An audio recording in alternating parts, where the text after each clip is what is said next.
Time now for Voices of the Future, the show that amplifies the perspectives of the next generation of Republican leaders, young professionals, students, and policymakers who champion the values of limited government, free enterprise, and individual liberty.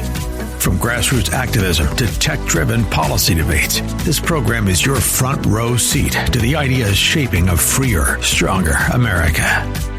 Now, your host for Voices of the Future, Ardis Jackson. Hello and welcome to the Young Conservative Voices, the show from the Silicon Valley Young Republicans. We're here to connect with Leo Zacky, who's a candidate for California governor. And today we're at a crossroads where we're facing all kinds of challenges. We have from public safety to rising cost of living. It's just really like a bad time right now, as me personally, to be living in California with all the challenges we're facing. And it feels like we have a governor who's tending to other important matters. So we need more candidates who are going to be for the people and represent California in a meaningful way. We have Leo Zacky here, and thank you again for joining me on my show. My show airs on Saturday. I just got started, and I'm excited to be doing this on behalf of the Silicon Valley Young Republicans. Why don't you go ahead and tell us a little bit about yourself? Sure. I'm Leo Zacky. I'm 34. I'm a fourth-generation Californian. I'm the fourth-generation progeny of the Zacky family with Zacky Farms. I was the vice president.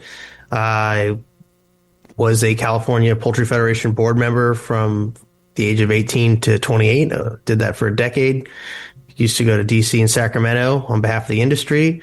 Met with all our elected leaders, senators, senators and congressmen and state reps and the USDA and the USDA, EPA, FDA, all those guys. And I quickly learned that they're very stupid and they don't care about you or your business or your family. Yeah. And my family's amazing company. We were the largest privately owned employer in the state of California with 4,000 employees, largest organic turkey producer in the nation. We got just destroyed by California's poor business practices that were put on us by the government.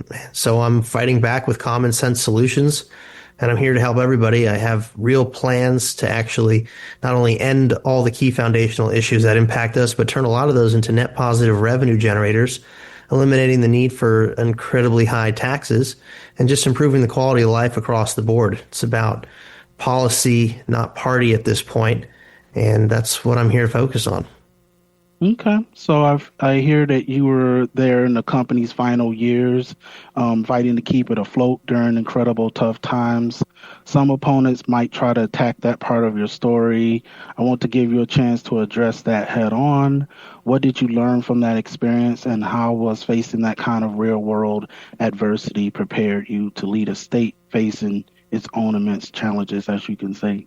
Sure. Well, I mean, if anybody who's been in business understands what an org chart actually looks like, I was the vice president. So I did have, definitely a say, and I had a lot of ability to do things inside the company when it came to, full-on executive decisions. Those were above me. I could definitely help influence them and come up with solutions, which I often did, but it's very hard to outpace the overbearing regulatory process that we were facing with that artificially priced us out of competition. And we were playing in a global marketplace, exporting poultry product to Hong Kong and to Mexico and Canada and all across the United States. I mean, we were responsible for 50% of the entire ground turkey business that Trader Joe's was doing, for example. So when we're hit with things like the increase of minimum wage by 50% in 2016, or the ethanol mandate put on us by Obama causing the price of corn to go up 450%, you have the mismanagement of resources here in California causing utilities to skyrocket, putting us at all these economic disadvantages. And as a vertically integrated company, meaning everything that we did, we could do in-house, we did here in California. So those impacts hurt us all throughout the operation. And things like the California Air Resources Board, all those regulations making it impossible for us to continue to operate our own fleet of trucks, forcing us to go to a leasing company, which was the economic solution to carb. However, it was still more expensive than what the previous setting was when we didn't have those regulations. So by operating inside of California, we're at a competitive disadvantage. So we lost our ability to be profitable, and unfortunately had to shut down after 90 years. That's sad to hear. We are, of course, aware that there's quite a few businesses that actually are leaving the state of California and going to other places like Texas and Florida where they have a better economic advantage. It's a powerful perspective that you had.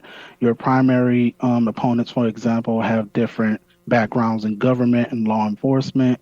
Why is your experience as a job creator and a business operator exactly what California needs right now to engineer turnaround? Sure. Well, I mean, California is the world's 5th largest economy because of agriculture exclusively. I mean, yes, Hollywood and Silicon Valley and big tech, they all play a role, but I mean, the vast wealth creator in California would happen to be agriculture. And so I've been in that from the large business perspective in manufacturing. I've also been in small businesses as well, like restaurants, with commercial real estate. I also happen to own a couple of companies that are valued over 100 million when it comes to environmental things, like we do plastic waste conversion into graphene. We make the machine that actually does that conversion. So very environmentally focused from my perspective. Also, protein replication is another thing that we're doing, helping to end world hunger and provide alternative sources for food that are totally normal. We just generate them in a different way. And so having dealt with those issues as a businessman and knowing the needs of the state and actually being from the state, unlike my competition, I mean, this is home. And so I really have developed detailed solutions on how we not only end this man-made drought, but turn it into a net revenue positive generator. I've very excellent solution for homelessness. I call homeless to home. I can go into elaborate detail on focusing on that. It's a mental health crisis and a drug epidemic exacerbated by a failed education system. So focusing on that, and instead of giving housing first, we focus on treating the root cause of the problem, which is providing mental health treatment and drug rehab, but also providing them the ability to learn a job skill where they would earn money, and that work that they provide will offset the expenses that it costs to take care of them, and it never puts them into debt. And then the money that they earn goes into an account they can't touch until they complete the program. So when they do, they have their mental health and drug habit under control. They have a job skill. They have money in the bank. They're eligible for government assisted housing. We've helped rebuild their self-esteem, and anybody who chooses to hire them coming out of the program would get a tax incentive for doing so. And some of the work they'll do will be basic construction, which helps with my water abundance project, where they'll help build the reservoirs, digging, giving them a shovel and having them dig, these massive reservoirs and pouring concrete that we can then use that water storage that we build, and also utilizing desalination and harnessing other water resources to create the abundance. We can then auction off portions of the Colorado River shed for profit by selling it to our neighbors like Mexico, Arizona, Nevada, Utah, Colorado, and then they'll do sanitation work where they can clean up our tourist traps like the wharf and Hollywood Boulevard, and also along our highways, and beautifying our cities and our home state and cleaning it up from an environmental perspective. Then doing agriculture work where we can utilize the crops that they'll raise to help offset the cost. So selling them for a premium as an organic feel-good product for table consumption, or even if it's for feedstock, that will still help mitigate those costs. And then also basic firefighting and underbrush forest management, where they help clean out the forests and mitigate the devastating wildfires, which will save us billions of dollars on the balance sheet elsewhere. So that's how we can use this. So the solutions I've developed, they're like anything in business. You have to, if you want to do something in a business, you have to find a way for it to offset its expense. And that's what I do as a businessman, and that's what we've done. Like, I used to sell quite literally chicken litter, which is what, where the birds live and defecate. So, I've sold that, turkey paws. Who eats turkey feet? Well, apparently the Chinese do. So all sorts of things, you have to take things that don't make you money and find ways to turn them into revenue generators. I also have a solution for oil, drilling here, extracting it here, refining it here, will allow us to bring our gasoline prices way down. So we can arguably have possibly the cheapest gasoline in the nation. It'll generate revenue for the state from the extraction standpoint, creating over 100,000 jobs. So, and also utilizing, upgrading the infrastructure that we have in place for CAL FIRE. I'd like to use technology like remote drone stations that can fight fires. So when smoke is detected or fire is detected, they can take off and extinguish the flames quickly before they spread and create these devastating fires. And so then we can also have build out a modern and robust firefighting team here so that when we don't need to utilize our resources to fight our fires, we can send them elsewhere as a revenue generator, because when other states and places send us their equipment, it's not out of the kindness of their heart. There's a dollar figure attached to that. So we can turn CAL FIRE into a revenue generator as well. So these are some of the things I'd like to do. Also, in utilizing technology, having a brand new state website using AI like a Grok on there, where people can go on and say, "Hey, I want to start a business, or I want to build a pool, or an addition to my home, or get a license for that, or whatever."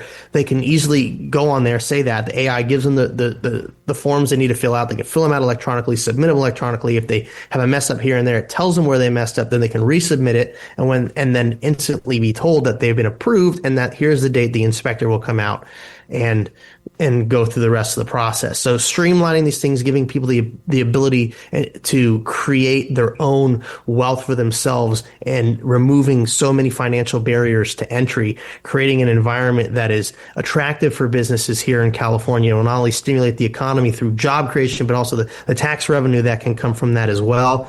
And with the abundance of water and affordable power, by utilizing small modular nuclear power plants to help power desalination plants that we've been offered to build here, and approved to build rather, we can have cheap water and cheap power, so we can grow an abundance of food. We don't have to have our farmers relying on pesticides and herbicides like glyphosate. We can actually lead the way in producing high quality, organic, affordable produce for everybody, which is another great thing, brings cost of food down.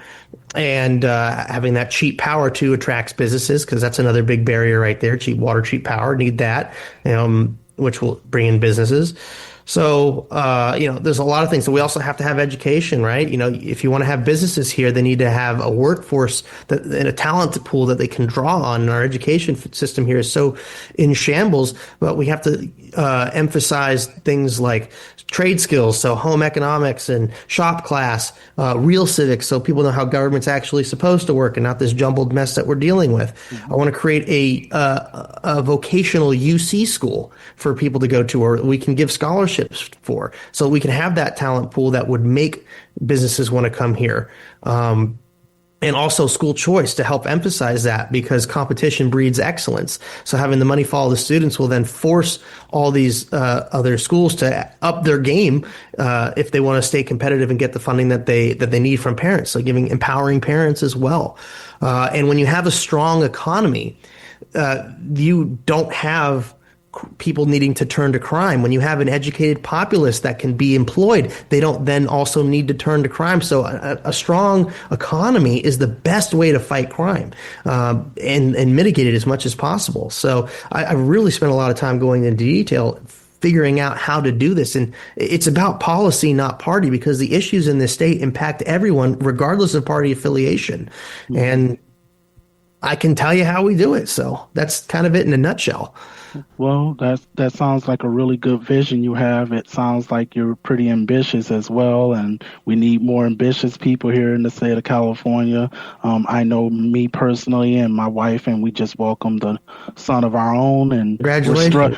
Thank you. And we're struggling with all the rising in food products for our child, and it is something that's worrisome, the rent and everything here in the Bay Area and throughout the state. So it is something that we are paying close attention to, and we do need candidates who will be ambitious Absolutely. about these some of My these problems. friends are in the same boat. They're getting married and having kids, but they can't afford a home and they don't want to send their kids to school here. I completely understand that. And it breaks my heart because then my hockey team, falls apart. I've lost goalies and defensemen and wing partners, and they move to other states because it's not a place that's viable for that kind of lifestyle. And I want people to be able to raise a family here and have that, especially our generation. They feel like they don't have that opportunity, and it's very hard to get gainful employment here. And the fact that everything is so expensive. I mean, to earn $100,000 and live in Los Angeles, you're probably sharing an apartment with two other roommates, and then you go out on the town and you're spending $9 on a beer. There's nothing left at the end of the day to save for. Exactly. Well, that definitely hits the nail on the head. I think for a lot of voters are paying attention to this. Before we let you go, I did have a few questions from some of our members at SVYR. We have a question from Zach. He said, "How would you take California elections back? What sets you apart from other candidates?" Basically. Sure. Well, I mean, I'm going to need to have a good Secretary of State to help accomplish that. But I 100% want to have single, day voting, paper ballots. We have to first, archive and purge our existing voter rolls and have everybody re-register to vote. And I believe that we should have people register to vote for every new election cycle. I mean, we have an elections department, put them to work. But we also have to work with the federal government because of ERIC, where they can, basically there's no way to check if someone's a citizen when they're registering to vote. We need to have a system in place where people who can have a means to prove they are citizens to vote and to be eligible to be registered to vote as well. And so there are ways we can develop. A friend of mine ran for Secretary of State in Nevada, and Jim Marchant, and he's found a company in Texas that produces currency for other countries, and they've been able to develop a paper ballot with over 26 different security measures built in: specific paper, clay embedded into the fibers, watermarks, holograms, all this stuff. So there are ways where we can actually do this. Okay. Well, that sounds pretty good too, because I think that's a lot of fear that some people have, is the whole illegal immigration has been kind of making it very scary for people who feel like maybe their votes are not fully mattering. And I will say my last question would be from our member Sarah. You somewhat answered this already, but she basically wanted to know, like, how would you bring back high-tech manufacturing back to the state of California? How would California be at the forefront of defensive technology? Yeah, well, I mean, we used to be, this great state that produced so much with avionics and even with auto manufacturing as well. I mean, we have to have, as we move towards, AI and all this stuff, if we're going to have the ability, these centers take a lot of power, we have to have the supply to do that. So like I mentioned, small modular nuclear reactors are going to be a big part, as well as the hydroelectric plans that I have when we capture the snowpack at the high altitudes. So, and then also, like I said, you have to have a talent pool to draw on. So education is going to be at the forefront of that, making sure that kids are getting real education and the skills for a modern day society. And so emphasizing that in the public system, and like I mentioned, the UC vocational school I'd like to develop. That's awesome. We're getting a little short on time, but I do want to, before I let you go, let voters know, or people who may be getting to know you as a candidate, I do want to let them know where they can go to find out more information about you. They can go to leozacky.com. That's correct? Yes, sir. And they can read all about you and what your plans are and who you are, and introduce yourself to voters. And then I would also just say that for us, we have our own little website up as well. I host a show Saturdays called Young Conservative Voices, trying to reach the youth here in the Bay Area, make more Republicans, or energize the young Republican voters here in the Bay Area. So it is something that we think is something that needs more attention. But I would say that for those who want to follow more of what we're doing, they can go to svyr.gop. The site just got launched. And again, before we go, is there any closing remarks you wanted to say on your behalf. Sure. I mean, look, the system is broken and we have the opportunity to fix it. I'm an outsider and I understand that. It's because I'm a regular person just like you. I've got a unique background and a unique set of skills. I have the time, the energy, and the means to run this campaign and focus my attention on taking care of the state because this is bigger than me and this is about everybody else. I'm not here to make a career out of politics. I don't need this job. California needs me to have this job. I know there's other candidates out there running. Unfortunately, if I felt that they were the right person, I wouldn't be doing this. And so I know how corrupt government is. You cannot corrupt me. There is no dollar amount that you can put on me to sway me from doing the right thing on behalf of everybody. I'm looking forward to building real relationships in Sacramento. No more, you're a Democrat, you're an idiot, you're a Republican, you're a racist stuff. Building real relationships and building the concept that we are all on the same team, and that's Team California. And so I'm ready for this. Let's bring youth into our government. No more boomers dictating to us how things are going to go and ruining it for the rest of us. The future is here. The future is now. And I'd like to be that for all of you. Well, thank you so much for taking the time to speak with me. I'm in it for the fight for the young vote as well and to speak to our youth. And hopefully we can rally behind you as a candidate and get someone different into the governorship. Yeah, don't be desperate, California. Just because you saw a shiny object on TV doesn't mean they're the right person. Do your research. It's your responsibility. This is a constitutional republic, meaning it's a representative government. So it is up to you to get involved and do your research and your homework on who those candidates are. Please follow me on Instagram and X and all that at Leo S. Zacky. Go to leozacky.com to learn more. I'm here for you. I'm always open to suggestions. And I'm always looking for good people to work with because we're all in this together. Well, again, thank you so much for taking the time to do this interview with me. And again, best of luck for your campaign. And I hope nothing but the best. And thank you for taking the courage to run for California governor. Thanks again for having me. I appreciate it. No problem.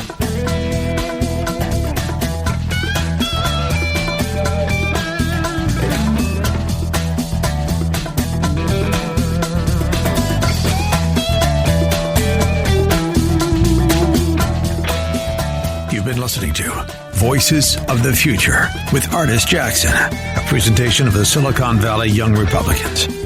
For comments and suggestions or to get involved, email svyr.gop@gmail.com. That's svyr.gop@gmail.com.